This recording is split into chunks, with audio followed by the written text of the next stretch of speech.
পার ভেঙে গিয়েছিল। তোমার কাজল চোখে যে গভীর ছায়া কেঁপে ওঠে, ও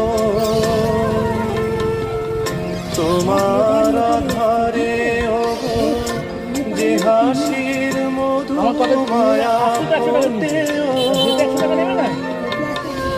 তারা এই অভিমান বোঝে না বলে তুমি তো আমায় ভালোবেসেছ, শুধু আমার গোপন ব্যথা কেঁদে কেঁদে কেন আরো ভালোবেসে যেতে পারে না হৃদয়।